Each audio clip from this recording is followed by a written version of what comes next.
Seja bem-vindo, você, meu pensador, você, minha pensadora. Muito obrigado aí pela sua atenção. A gente vai se encontrando aqui por esses meios internéticos, cibernéticos, virtuais. E a gente vai falar aqui rapidamente de direitos políticos e partidos políticos também. Então é importante você entender o seguinte, hein? Já falamos as condições de elegibilidade, ou seja, quem pode ser eleito, e do alistamento eleitoral, ou seja, quem vota, quando vota, como vota, aquelas coisas todas.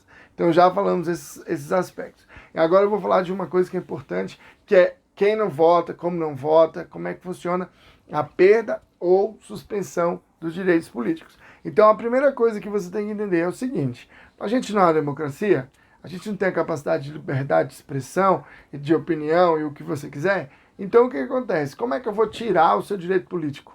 Aí eu estou dando um tiro no pé da democracia, não no meu, não da democracia.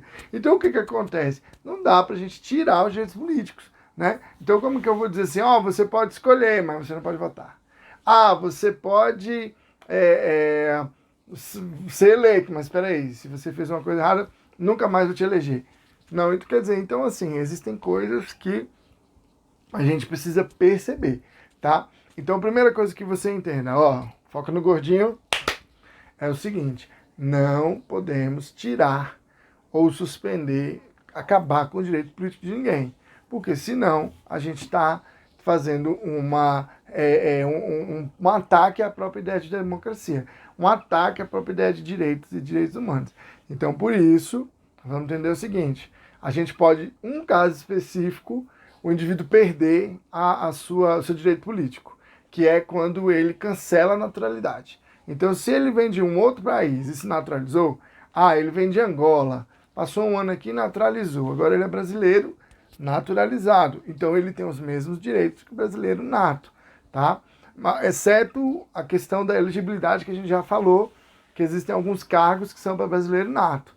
Mas fora isso, né, ele pode viver normal. Mas aí existiu algum problema, esse cara desenvolveu alguma situação, saiu uma sentença do juiz dizendo que não, acabou. Ele não vai mais ser brasileiro. Perdeu a naturalização. Se ele perdeu a naturalização, o que aconteceu? Ele virou estrangeiro, não é? Então, se ele virou estrangeiro, então agora ele não pode mais votar nem ser eleito. Lembrou que a gente falou desse processo? Então, quando você perde a naturalização, você não vai mais poder ter esses direitos políticos, tá? Então é importante entender isso aí. É o único caso. Perdeu porque era estrangeiro. E aí perdeu a naturalização, aí acabou. Deixou de ser brasileiro, assim, pelo menos juridicamente. Outro ponto importante, suspensão. Quais são os casos de suspensão? Então é o seguinte: você é um rapaz, vamos dar um exemplo. Você é um homem de jovem de 18 anos. Você tem uma obrigação, não é? Uma obrigação que todo mundo tem que fazer. Que eu também tive que passar por isso, todo mundo passa por isso, né? Que é no caso, o homem, que é o caso do serviço militar obrigatório, tá? Então, o serviço militar obrigatório é uma obrigação a todos imposta, né? Mas eu não posso servir. Não pode? Por quê? Não posso porque eu tenho uma limitação física. Então você encaixa numa possibilidade que a lei faculta, né? Então o que acontece? Existe a obrigação e existe a prestação alternativa. Então, por exemplo, vamos imaginar um caso um pouquinho diferente. Imaginemos que alguém seja de uma religião que não possa fazer um trabalho ou alguma coisa no sábado. Então, a lei vai dar um outro dia para fazer aquilo, né? Para você fazer a obrigação que todo mundo tem que fazer sem recusar.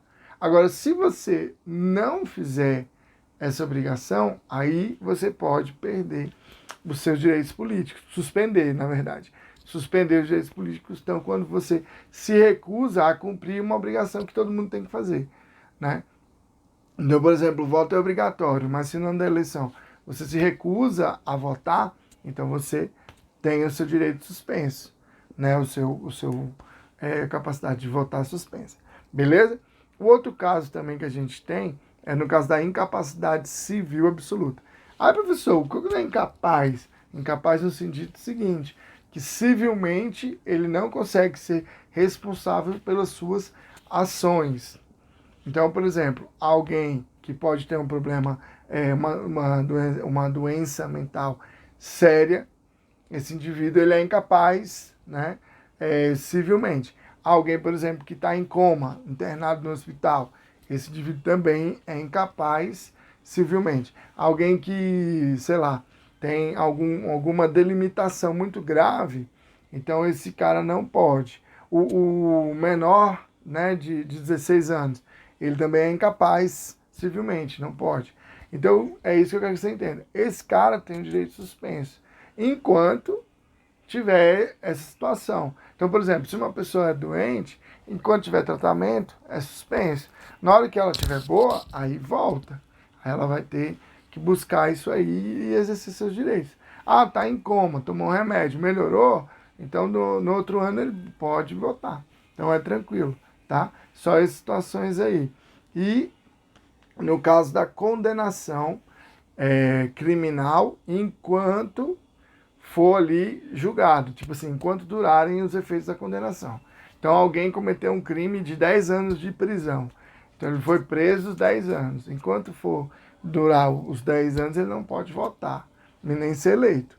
Né? Então isso aí não é ficha limpa. Isso é outra coisa, já é a delimitação mesmo da Constituição.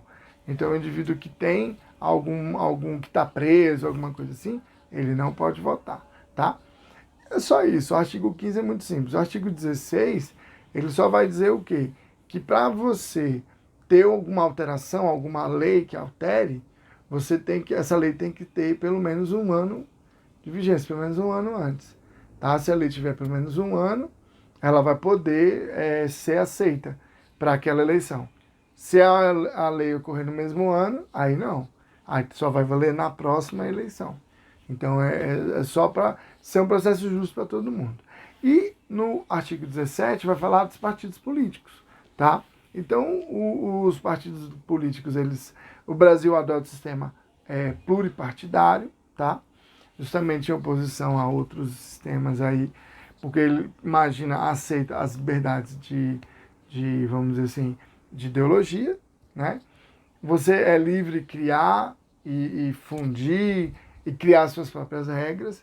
Você precisa ter um contingente de assinaturas para criar esse partido a nível nacional.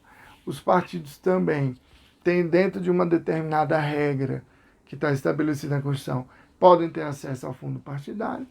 E, para finalizar, os partidos, eles têm, né, vamos colocar aqui, só dar uma olhadinha aqui, o direito, né, para participar do horário político, né?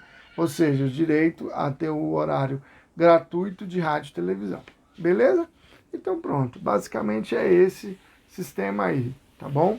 Eu agradeço a atenção até aqui e depois a gente continua aí falando de mais questões importantes aí da sociologia, da filosofia e tal. Um abraço a todos e vou nessa.